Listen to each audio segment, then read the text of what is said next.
और तुम्हारे 8 साल में कितने एल लगे कोई गिन ना पाएगा। जिनका एक नुमाइंदा बुलाकर उत्तर प्रदेश की कैबिनेट में बिठा देते हैं और मेरे मोदी जी ये सोचते हैं कि ये नुमाइंदा बिठाकर पसमंदा हमें वोट देने लगेगा। तो नरेंद्र मोदी जी ये कहां से सपन आया, किसने आपकी दिमाग में डाला कि भारत का खामखा जयमाल लेके घूम रहे हैं। तुम सड़क पर उतर के इसका विरोध नहीं करोगे, law and order problem create नहीं करोगे, राइटिंग नहीं करोगे, गाड़ी घोड़ा नहीं चलाओगे, बवाल नहीं करोगे, दुकानें नहीं तोड़ोगे, गाड़ियां नहीं तोड़ोगे। ये हुई थी डील। साला राजपूतों का पता नहीं चलता, बनियों का पता नहीं चलता, दलितों का पता नहीं चलता, ब्राह्मण ठाकुर वैश्य का पता नहीं चलता, सरदारों का पता नहीं चलता, पता नहीं कहां से मुसलमानों को पता चल जाता कि सब 8% वोट इस बार भाजपा को दिया गया है। आज की तारीख में भी आप इसी बात पर लगे हो कि एक बार हमारी बस यार मुसलमान तारीफ कर दे। ये गणित कोई अगर मुझे समझा दे तो मैं उसके चरण धो के उसके पानी पी लूंगा कि कम वक्त गणित कौन सी है राजनीति। एक तो वो कहेगा अल्लाह ने दिलवाया है, दूसरा ये कहेगा तेरा तो फर्ज था हमें दिलवाना, तेरी तो नौकरी थी हमें दिलवाना, तू ना दिलवाता तो कौन दिलवाता, तेरा एहसान ऐसी की तैसी ठेंगे पर बैठे हमारे। आप मुझे फोन कर लिया करिए, मैं 10 मिनट में आपको सारी गणित बता दूं। 500 लोगों को तो यूं सेट कर लीजिए। आप संस्कृति की बात करिए, महंगाई की बात करिए, ये सब हिंदू इंतजार कर रहा है कि हाँ वाकई कुछ महंगाई ठीक हो, वाकई ये ठीक हो। संस्कृति, नेशनल सिक्योरिटी, टेररिज्म को लेकर आपसे 100% सेटिस्फाइड है। तो दोस्तों कर्नाटक चुनाव के नतीजे सामने आ गए। कांग्रेस की खुशी और कांग्रेस समर्थक से ज्यादा जो भाजपा के विरोध में हैं, उन लोगों की खुशी ये चीख चीख कर गवाही दे रही है कि या अल्लाह जब भाजपा जीतती होगी तो इनके सीने पर कितने सांप लौटते होंगे और कहां कहां अज्ञात जगह पर कितनी मिर्चा लगती होगी। ये इनकी खुशी इस बात की गवाही दे रही है। मुझे इनबॉक्स आकर गालियां दे रहे हैं, एल लग गए, एल लग गए, कह रहे हैं इस पर वीडियो बना, इस पर वीडियो बना, कर्नाटक पर वीडियो बना। और ये वही लोग हैं जो कहते हैं कि तुझे सुनता कौन है। अजीब कौम का हाल है, अजीब चिढ़, अजीब फ्रस्ट्रेशन, अजीब नफरत। इसको बोला जाता है पैरानोया, इंग्लिश में पैरानोया। जब आप खामखा किसी चीज पर खुश होने लगें या खामखा किसी चीज पर परेशान होने लगें। भाजपा की हार ये चीख चीख कर गवाही दे रही है। इनकी खुशी एक राज्य में, जिस राज्य में 40 साल का इतिहास है कि किसी भी पार्टी ने रिपीट नहीं किया, 40 साल का, जिस चुनाव का ये इतिहास है कि भाजपा का वोट परसेंटेज उतना ही रहा जितना 2018 में था। जेडीएस से ट्रांसफर होकर वोट कांग्रेस की तरफ आया, अच्छी बात है, यह भी राजनीति है, कांग्रेस ने मेहनत की होगी। लेकिन एक राज्य जीतने पर जो कांग्रेस के समर्थक से ज्यादा भाजपा के जो विरोधी हैं, उनकी खुशी का आलम यह बता रहा है कि उनके सीनों में कैसी होली जलती रहती है, उनके अज्ञात जगहों पर कैसी मिर्चा लगती रहती है, वो किस फ्रस्ट्रेशन और किस चिढ़ के दौर से गुजर रहे हैं कि एक जीत के बाद, या यूं कहें भाजपा की एक हार के बाद, जहां 40 साल का इतिहास है, कोई दूसरी बार नहीं जीता है, उनकी खुशी का आलम यह बता रहा है कि ये भाजपा से चिढ़ने से ज्यादा कितना डरते हैं और भाजपा की जीत इनके लिए क्या महत्व रखती है। क्योंकि अगर जीत इनके लिए महत्व ना रखे तो फिर इस खुशी के मायने क्या हैं। यानी इस जीत ने, कांग्रेस से ज्यादा भाजपा की हार ने जो इनको खुशी दी है, जिसमें से बहुत से गटर चाप मुझे भी इनबॉक्स लिख रहे हैं। एक अंसारी ने मुझे बहुत लिखा, तो अंसारी इस सैयद की बात सुन ले मेरे प्यारे जुलाए भाई, कि मैंने तो ना गुजरात की भाजपा की जीत के बाद वीडियो बनाया था, ना नॉर्थ ईस्ट के बाद जीत के बाद वीडियो बनाया था, ना मेरे उत्तर प्रदेश में, वहां मैंने विश्लेषण किया था क्योंकि मेरा उत्तर प्रदेश था, मैंने सर्वे किया था, ना मैंने उसके बाद कहा था वाह वाह भाजपा जीत गई, छक्का मार दिया, चौवा मार दिया, बर्बाद कर दिया, ये कर दिया। खास तौर से वो जो कांग्रेस की खुशी से खुश है या भाजपा की हार से खुश है, मुझे उनसे कोई मतलब नहीं है, अपने अपने प्रायोरिटी हो सकती है। लेकिन खास तौर से ये कमेंट लिखने वालों, गटर छापों और मुझे गालियां देने वालों, क्या तुमको ये नहीं पता कि 3 दिन पहले जो उत्तर प्रदेश में निकाय चुनाव हुए उसमें 17 में से 17 मेयर भाजपा के जीते हैं। आज से 5 साल पहले 16 में से 14 जीते थे, जो 2 बीएसपी ने जीते थे। इस बार 17 में से 17 जीते हैं, क्लीन स्वीप। तो मैं तो इस पर भी वीडियो नहीं बनाता। एनीवे, जब तुम लोगों ने कह ही दिया है तो तुम्हारी खुशी ये बात चीख चीख के बता रही है, एक राज्य की खुशी, कि अगर यहां भाजपा के या भाजपा के जो तुम समझते हो समर्थक है उनके एल लग गए हैं, तो तुम्हारे पिछले 8 साल में कितने एल लगे होंगे इस बात का उससे हम अंदाजा निकाल सकते हैं, कैलकुलेट कर सकते हैं। तो मेरे भाइयों, जो गटर छाप मुझे लिख रहे थे कि कर्नाटका की भाजपा की हार की वजह से, जो 40 साल का इतिहास है कि एक बार जो आता है वो दूसरी बार नहीं आ पाता, जो मुझे ये लिख रहे थे कि तुम्हारे एल लग गए, तो जरा उनको कमेंट बॉक्स में जरूर बताना कि पिछले 6 साल में इन लोगों के कितने एल लग गए होंगे तो इसी पे है आज का वीडियो। एक तो मोदी जी को सलाह है और एक मुसलमानों को भी सलाह है, पर तुम्हारी छोटी छोटी बातों में खुशी। पता है तुम कौन हो? अगर तुम्हें यह पता चले कि मोदी जी ने आज की तारीख में जो अफ्रीका से चीते मंगाए थे, जिनमें 2 या 3 की डेथ हो चुकी है, उनकी सबकी डेथ हो जाए, तो तुम आज की तारीख में इतने फ्रस्ट्रेटेड हो कि तुम्हें इस बात से भी खुशी होगी कि मोदी के मंगाए चीते मर गए। नोट करो इस बात को। तुम इस स्तर तक मानसिक तौर पर बीमार हो चुके हो, तुम कॉम्प्लेक्स में आ चुके हो, तुम्हारे अंदर एक ऐसी साइकोसिस पैदा हो गई है कि तुम्हें बीजेपी के जीतने से खामखा परेशानी और डर लगता है। तो इसी पे है आज का वीडियो।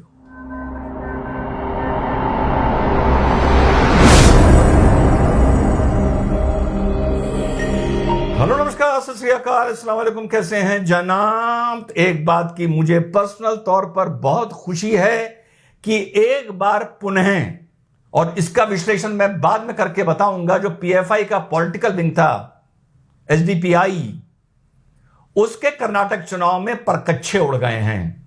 17 में से 17 जमानत जब्त, एक की शायद जमानत बची है जो उनका वहां का प्रदेश अध्यक्ष था, तो उसको मुबारकबाद की मिठाई खिलाई जा रही है।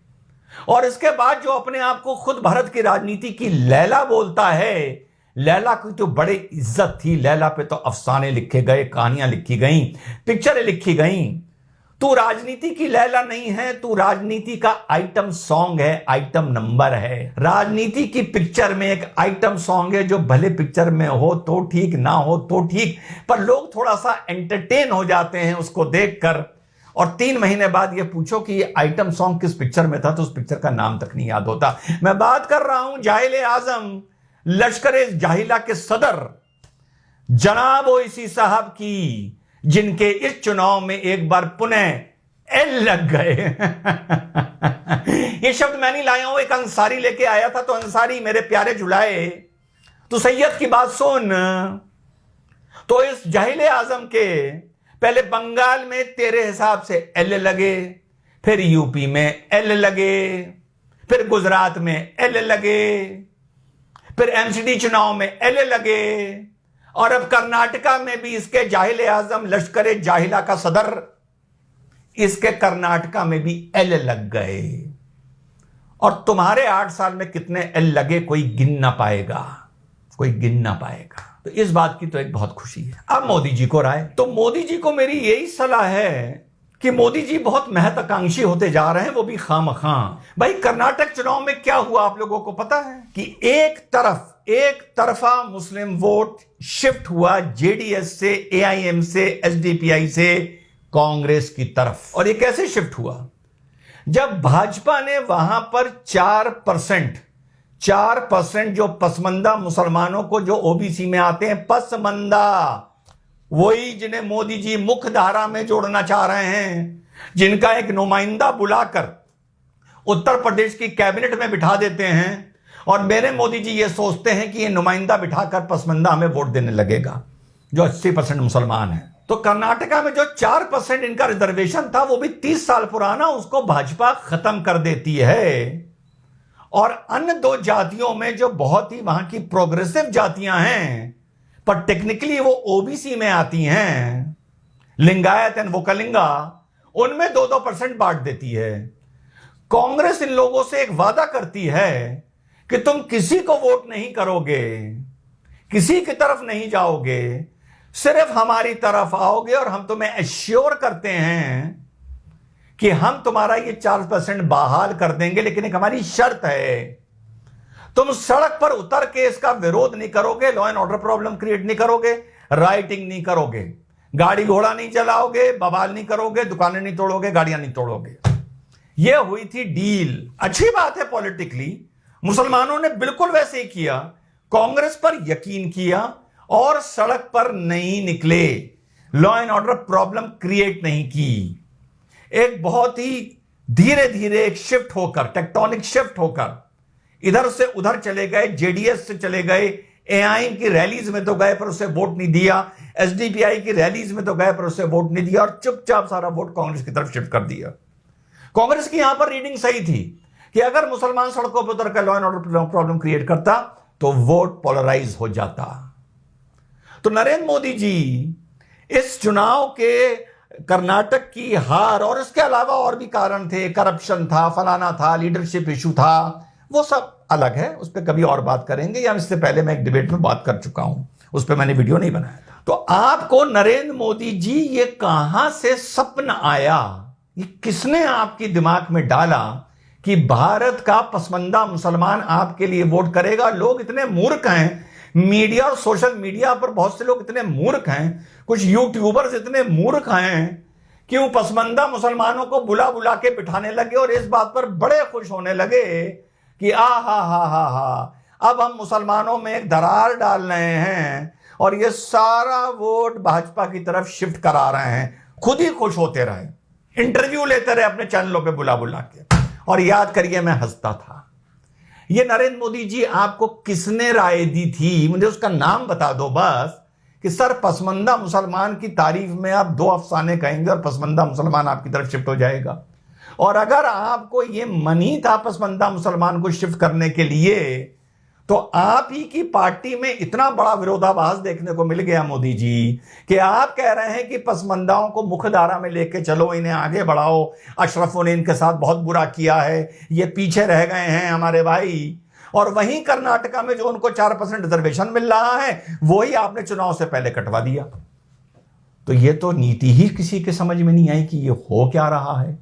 अगर पसमंदे का होके चलना था तो भाई 4% लगा रहने देते, वहां पर क्या जा रहा था, और अगर 4% हटाना ही था तो ये पसमंदा से मोदी जी क्या फायदा? आपके पास पसमंदा चल के आए क्या मोदी जी? कि हम आपसे जुड़ना चाहते हैं, ये आया कैसे आपके दिमाग में, आया कैसे?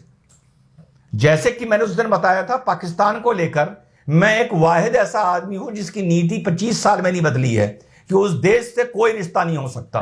120 करोड़ 125 करोड़ हिंदुस्तानी भी अगर मेरे खिलाफ हो जाएंगे और कहेंगे रिजवान तू गलत है, पाकिस्तान से रिश्ता हो सकता है, तो मैं कहूंगा एक दिन वक्त बताएगा कि तुम सब 125 करोड़ गलत हो और मैं सही था जो कह रहा था रिश्ता नहीं हो सकता।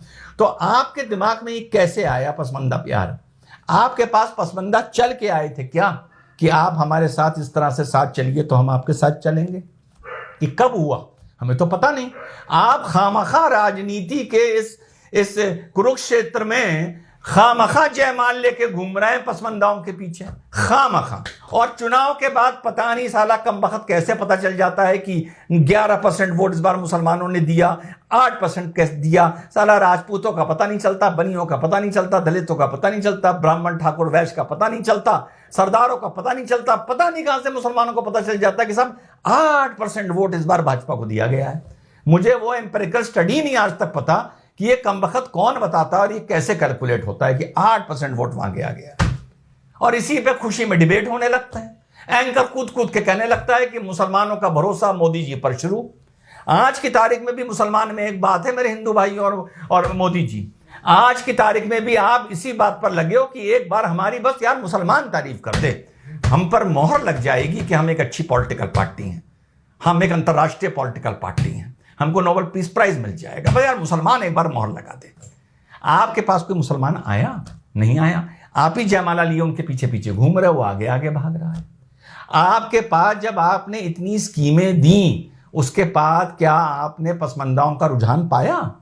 बहुत बड़े बड़े पसमंदा लीडर 5-5, 10-10 हजार, ये नहीं कह रहा 10-10 लाख आदमी लेके रैली करने आपके लिए बोट क्लब पहुंचे।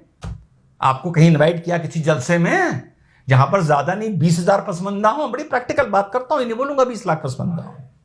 पहुंचे? नहीं पहुंचे। ये खामखा कि साहब इससे दरार आ जाएगी पसमंदा इस तरफ में। अरे यार, मुसलमानों की दरार छोड़ो यार, हैं? तुम हिंदुओं को एक कर लो तो बहुत बड़ी बात है यार। तुम हिंदुओं को एक कर नहीं पा रहे हो बड़े भाई, सर मैंने मुंह से बड़ा भाई निकल गया। और इधर आप मुसलमानों में साहब हम ये गेम खेलेंगे, उससे ये उड़वाएंगे, सिर्फ अकेले पड़ जाएंगे। ये सब छोड़िए, आप हिंदुत्व के वोट पर यहां तक पहुंचे हैं, उसी को कायम रखिए। हाँ, ये नहीं है कि आप मुसलमानों को मारने लगे, पीटने लगे, उनको हक ना दें, जैसे सबको दे रहे हैं दीजिए, लेकिन जयमाल लेके ना घूमिए। कर्नाटका चुनाव ने एक बार फिर ये साबित कर दिया है, दो बातें साबित कर दी हैं, पसमंदा मुसलमान आपका कभी नहीं होगा। दूसरी चीज साबित कर दी है कि आपकी पार्टी में इंटरनल विरोधाभास है कि जो सर्वोच्च नेता है वो कह रहा है पसमंदाओं को आगे लेके जाना है, जोड़ना है, और राज्य के चुनाव में पसमंदा का 4% वोट काटा जा रहा है, रिजर्वेशन काटा जा रहा है। ये गणित कोई अगर मुझे समझा दे तो मैं उसके चरण धो के उसके पानी पी लूंगा कि कमबख्त गणित कौन सी है राजनीति।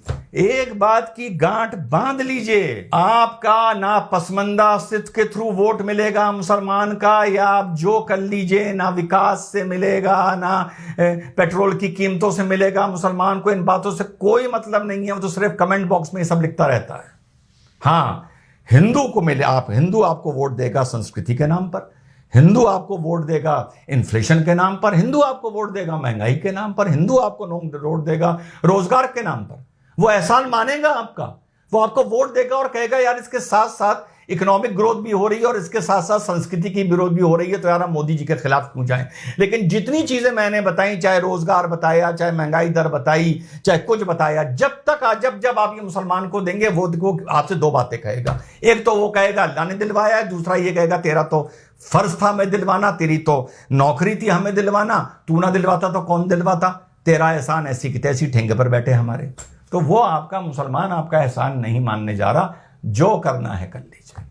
इसका सीधा सा एक तरीका बताया था, अगर आपको मुसलमानों के वोट चाहिए, 500 मुसलमानों की उलेमाओं की, बस 500, ओनली 500 इन 20 करोड़, 500 मुसलमानों की उलेमाओं की, इंटेलेक्चुअल्स की, लॉयर्स की, सेलिब्रिटीज की, पत्रकारों की, मौलानाओं क्या, अपनी यहाँ एक रोजा इफ्तार कर दीजिए। बस साफा पहनिए, सर पे टोपी पहनिए, वो सब आपके हाथ चूमेंगे, आप उनके हाथ चूमिए। जब वो सब रोजा इफ्तार करके जाने लगे तो अपनी तरफ से शगुन का उन सबको एक एक छोटा छोटा पैकेट दे दीजिए, कोई भी सौवनियत मोदी जी की तरफ से किसी चीज का दे दीजिए। वो मैं नहीं कह रहा कि कोई पैसा दे दीजिए। और अपने सेक्रेटरी को बुलाइए, जब वो लोग सब सामने बैठे हों, आप अपने सेक्रेटरी से एक बात कहिए मोदी जी कि देखिए इनके आप डायरेक्ट नंबर ले लीजिए, ठीक, जब भी ये फोन करें इनका काम प्राथमिकता पे होना चाहिए, ठीक होना चाहिए। मुख्यमंत्री जी को बता दीजिएगा, जहां जहां हमारी सरकार है और जहां जहां विपक्ष की सरकार है, वहां से अगर किसी का भी इनमें से फोन आए तो पूरी मदद करने की कोशिश करिएगा, और जो मदद केंद्र से हो सकती है वो भी करिएगा। बस ये कर सकते हैं आप, ये मोदी जी कर सकते हैं। अगर कर सकते हैं तो कर लो, वोट मिलने लगेगा मुसलमानों का। इतनी सटीक राय दे रहा हूं। पर अगर आप ये करेंगे तो इनके चक्कर में उधर आपकी लंका लग जाएगी। किधर, आप समझ रहे हैं? मुसलमान को ना रोजगार चाहिए, ना पेट्रोल की कीमत चाहिए, ना उससे महंगाई से मतलब, ना आपके डायलॉगों से मतलब कि एक हाथ में कुरान एक हाथ में लैपटॉप। मुसलमान लीडरशिप को, मुसलमान मौलाना को, मुसलमान पत्रकारों को, मुसलमान सेलिब्रिटी को, इंटेलेक्चुअल्स को सिर्फ अपीजमेंट चाहिए। मुसलमान को बस इतना चाहिए कि भैया नमाज हो रही है, पुलिस ने सड़क के रास्ते रोक रखे हैं, दरोगा जी खड़े हैं। एक आदमी अंदर आने की कोशिश कर रहा था मोटरसाइकिल पे, दरोगा जी ने हेज का थप्पड़ मारा उसको कि साले देख नहीं रहा मुसलमान भाई सड़क पे नमाज पढ़ रहे हैं और तू बीच में जा रहा है। बस इससे ज्यादा मोदी जी मुसलमान को कुछ नहीं चाहिए। और 500 लोगों का आपको फॉर्मूला मैं पहले बता चुका हूं। आपके 6 साल के शासनकाल में 24 मुसलमानों की काओ विजिलेंटिज्म के चक्कर में मौत हुई। पूरे देश को लिंचिस्तान बना दिया। जो मैंने आपको फॉर्मूला बताया है 500 लोगों का, ये पसमंदा सब भूल जाइए। कोई बड़ा गलत गाइड कर रहा है, आप मुझे फोन कर लिया करिए, मैं 10 मिनट में आपको सारी गणित बता दूं। 500 लोगों को तो यूं सेट कर लीजिए आप, सीधी बात। और उसके बाद 6 साल में 24 नहीं, अगर कोई 1 साल में भी 24 मुसलमानों को मार देगा तो मुसलमान लीडरशिप मुंह पे फिंगर ऑन द लिप रख के बैठी रहेगी और कहेगी हो गया, होता रहता है यार, क्या फर्क पड़ता है। तो ये जो पसमंदा प्रेम से आप कंफ्यूज्ड हैं, कर्नाटक चुनाव ने चीज बता दी है कि कर्नाटका में मुसलमानों ने बिल्कुल स्ट्रैटेजिकल पोलिंग की है। उस जाहिले आजम का सुपड़ा साफ कर दिया, एसडीपीआई का सुपड़ा साफ कर दिया, सारा वोट जेडीएस से ट्रांसफर कर दिया और एक तरफ डाल दिया सिर्फ 4% के लिए, जो 4% आपकी गवर्नमेंट ने खामखा डिस्टर्ब किया, जो 35 साल से चल रहा था।